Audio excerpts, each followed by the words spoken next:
All right, here are my favorites from May 31st through June 6th. These are the ones that went around to clients, friends, families via text, and I like to share them on my blog. So, let's start out with a Mola or a sunfish. These are funky looking fish, and a lot of times they float sideways, flat up, which is how they get their name, as they sun one side. They've got a dorsal and an anal fin that are really far pushed back, and then this, like, their actual tail is very stubby and very tall, kind of just a really goofy looking thing. But they're pretty big around here. They're not as big as they get, but I learned this week from one of the naturalists with San Diego Whale Watch that these animals grow from the time that they're a hatchling until full size. They increase their weight 60 million times. So it's I think the largest growth of any animal in, from birth weight to mature size weight. I guess they start out as small as plankton. So pretty incredible to see them. These guys are, this is one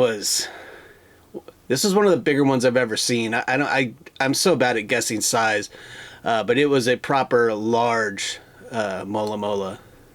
So I thought it was interesting, sent it to my buddies, my family. Then I had I've got so many shots of common dolphins that I'm trying some new stuff. So I went kind of slow shutter with a few of these common dolphin ones. And I'm still working on the exact settings that I want to use. But where I'm looking for maybe a little bit more of the dolphin locked in and focus, but with the pan shot blur or whatever, more and more people that are contacting me and ordering actually are looking for like these, I keep calling them abstract style, but something with where it doesn't necessarily have to be like that textbook photography, where they're more interested in the colors and the shapes. So another look at that. Something else you're going to notice is that I'm going to add the after the details on the ones that I go through, I'm going to add kind of how I've cropped them for, my circles. So like this one, I really like this shot because of the halo of the water kind of coming off the blowhole. But I'm not 100% sure. On my TV, it looks great. But as you get smaller, I would probably crop in tighter and tighter because, the smaller image probably won't show that spray quite as well. So if you're watching this on your phone, it's probably a little hard to see versus when it's, real big, you're like, oh yeah, that's cool. There's this, concentric spray of water. So I'm going to show you kind of how I crop down on some of these as well. These were the second time that I'd gone after kind of that slow shutter dolphin on the side along with the boat. I was shooting these at 1/60th, and I think maybe a little bit faster gets me maybe a little more definition in the actual dolphin. This was another one. This is another one that, again, looking at it on the TV, it's much more distinct than when I see it on my iPhone or on my laptop. I get in here and it's much bigger. I cropped it much tighter because I really liked how the nose, the rostrum here, the beak was relatively in focus, all the way back towards the blowhole. And then the dorsal fin's in pretty good focus too, I think. But, this water spray, there's not the hole. You don't see the divot or the dip. You just see the spray of water. And so I thought that was an interesting shot, especially in terms of somebody who doesn't necessarily want a full textbook image, but does want that beachy, motion active theme. This would be an image definitely working for that. Shot of 3 of these guys coming up on the same bit of wake. They've been gone for a bit, so it's good to see them back, that there's food in the water. That said, I think yesterday and the day before I didn't see him out there. This is another good example of a shot that I think is much stronger when it's cropped. So I really enjoy the details around the rostrum on this left dolphin as it's re-entering the water on this wave here. And you'll see when I crop it, it's much more highlighted on that. I post the full image just in case I need it for something downstream. Some people have real specific wants and needs when they're either licensing these images, or maybe they've got something, you know, they want to cut it into you know, non-typical photography layouts and whatever. That's the advantage of being able to do all this in-house. Back to the photos. This was a cow-calf pair of common dolphins. This was one of the smaller calves that I've seen in a long time.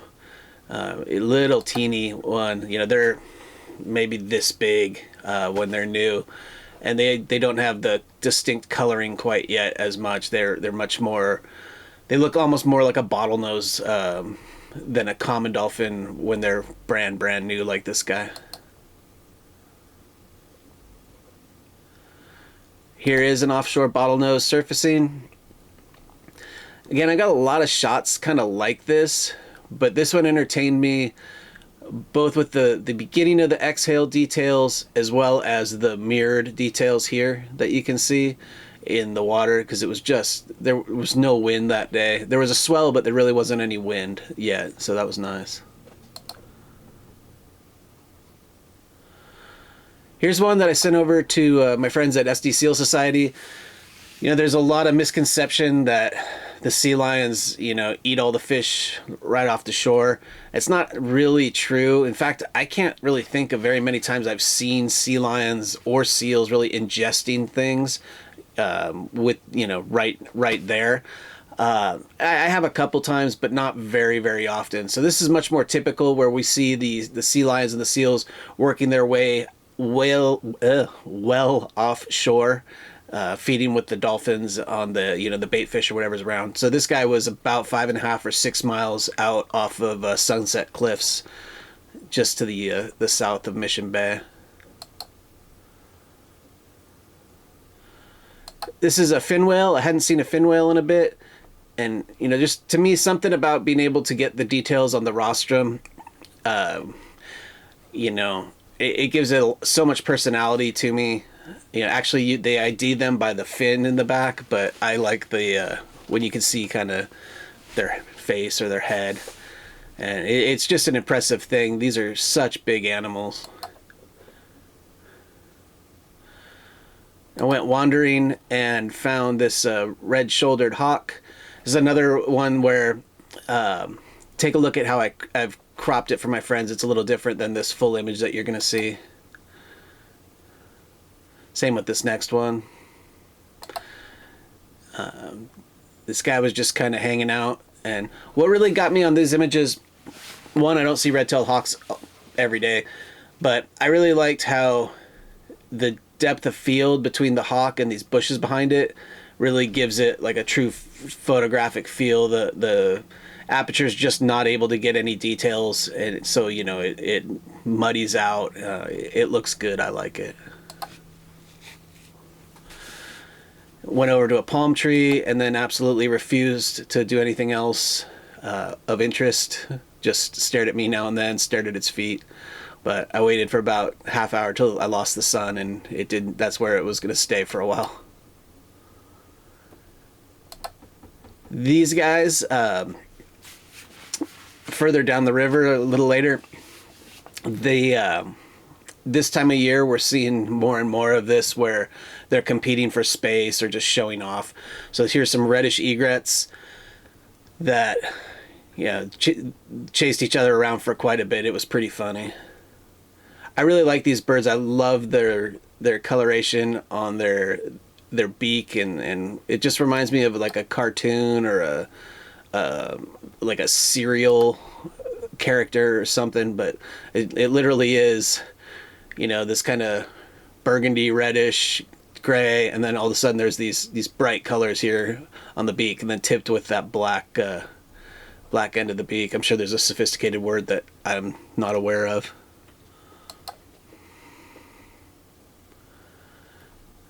I'm still obsessed with skimmers because they're not here all the time. So this one's a little bit slower shutter, so you don't see the individual spray drops that maybe you've seen on some of the previous ones.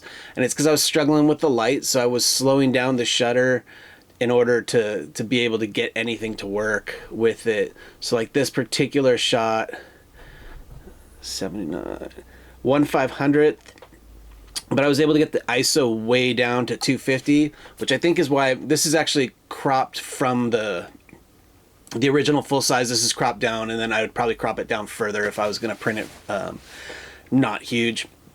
But by getting that ISO down, it grabs more details, and when you're cropping down in post like that, it gives you a much better chance at finding something that you're going to like.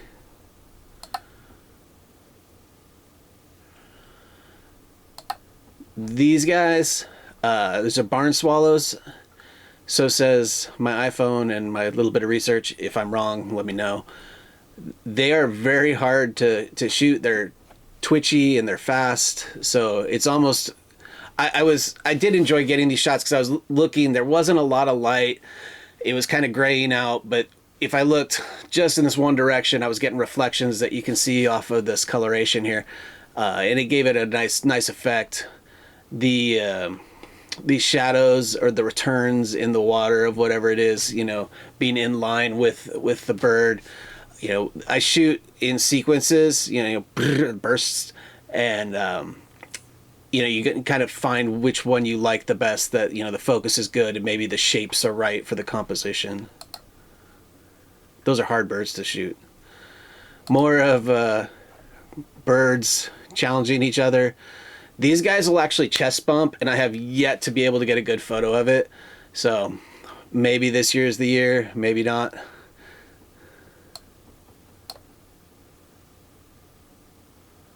Another look at barn swallows. Again, these guys are just so lickety split. You know, you're panning this big camera around, and not a great photo. It actually, to me, when I've cropped it, it intrigues me more like the shapes of these dark lines here than the actual bird at all. The balance between less dark lines here on the left and more on the right. But anytime I can get one, I'm happy, because they're a lot of work to try to get. Went out on a little boat, and you know, you get a little different eye line on things. So here's two of the males on the bait barge. The males come in town this time of year for breeding and for pupping season, and they like to show off and bark at each other and headbutt and wrestle around. And when the real big ones come, there's really not a lot of this, but there's kind of a lot of this amongst the intermediate sized male adults until the real big guys show up.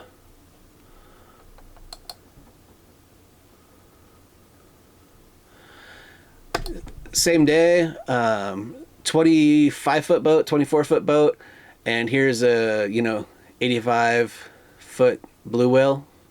So it's a really incredible experience. Anybody who has a chance to get out here in San Diego during, you know, kind of May, June, July, if the blue whales are in town, it's definitely worth seeing. It's pretty incredible. So, you know, here he is taking a breath. Low shot. The surface conditions weren't great, and I actually probably would have rather to have been on a taller boat for photography wise, just because it was dropping in between swells and making it harder to shoot. So I didn't end up with maybe as many shots as I'd hoped. But in terms of, you know, scale and just being in awe of this animal, the little boats, it's an eye-opener. So here's a side look. This is how they ID these guys, is based on their dorsal fins and some markings. So this was the mom. There was a cow-calf pair, and or no, this is the baby, because mom was a little skinny through here. I'm pretty sure this is the baby, but so smaller than mama, obviously.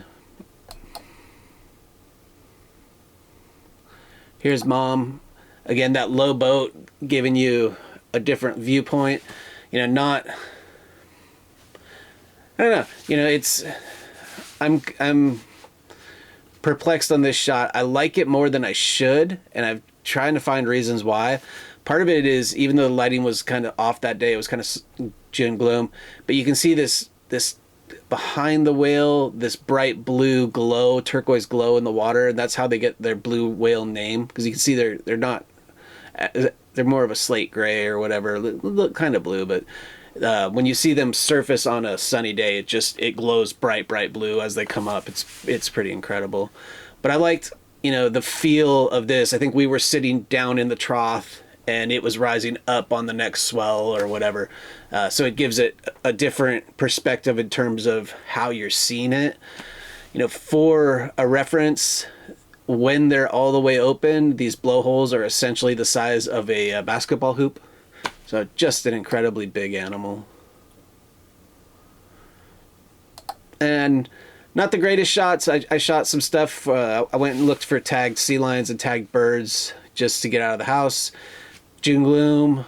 I was cheating with a ton of ISO for me and pretty slow shutters.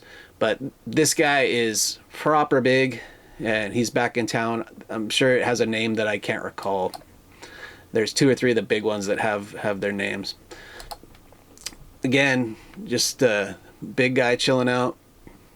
This is a relatively standard size female, and he is just massive comparatively. This dude's got 2 stories in here, and they were slightly different times. But this sea lion pup, the seal and sea lion pups that are running all over the place and, you know, just being wild are my favorite because they remind me of my kid.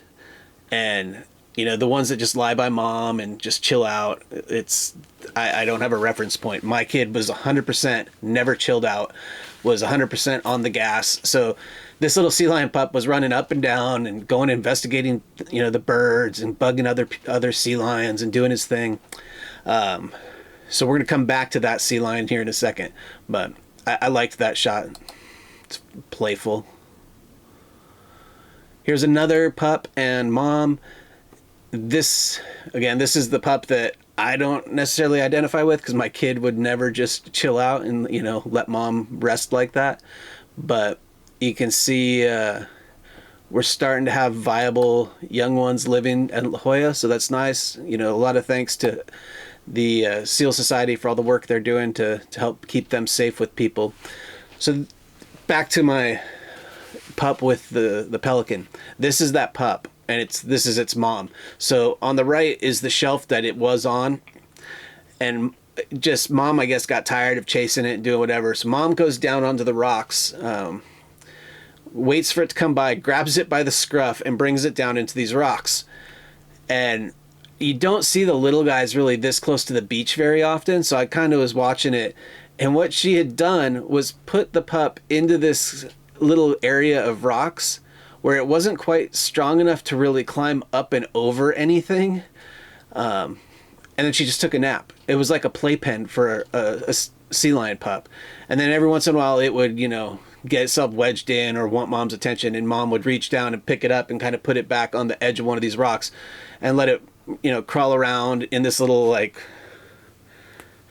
fire pit or pack and play, whatever you want to think of it as, but allowed its kid just to kind of do its own thing while it took a nap. And 100%, I thought that was brilliant. It made my day to get a photo of that. Yesterday I went out and this guy was standing on the bait barge, and just it's kind of, these shots always do well for me. I think a lot of people see themselves in that frazzled bird mode, and myself included. So it's a snowy egret. I'm not sure what all of the stains are here. They do go between the boards. This is on a bait dock, so there's bait fish underneath here. So I'm not sure if it's rubbing off, you know, on the boards, but it doesn't 100% make sense on all of where it is. I don't know how it would get the boards on its head, but I looked up and I didn't find any details on it on a quick search. Quick DuckDuckGo search. Those guys are killing it now without the AI stuff. Here's a look at a blue whale. This is Ocean Tourist, one of the captains. This is his drone. He got a really good look at this this whale as well. I got a kick out of this shot just because it shows the drone at the top.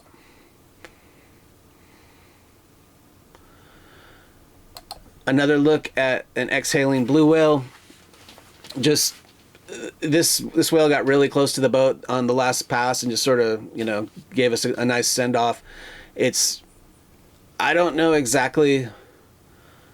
It's so impressive, and I'm not 100% sure if it's because when we were in school, like, they weren't sure that these were going to make it, and so it was kind of, I remember a lot of like playground stuff about blue whales and talking about it. I'll have to ask a buddy of mine who remembers all that stuff, but you know, they essentially were basically, it felt like they were written off, and you know, they're coming back, they're doing their thing, but to be able to see something that, you know, maybe was ingrained to me over and over that I wouldn't ever see, you know, to be able to get out and do that and understand that they're close here and it's important that we do all the things that we do. Something about these blue whales really speaks to me, even on the kind of gray days. It's another look at, you know, its dorsal fin all the way coming up. You know, its blowholes are going to be up here underneath the water a ways. So this one was a pretty healthy looking big blue whale. Entered it into Happy Whale. It's got some unique shape on the tail, so it'll be interesting to see if they've got any details on it.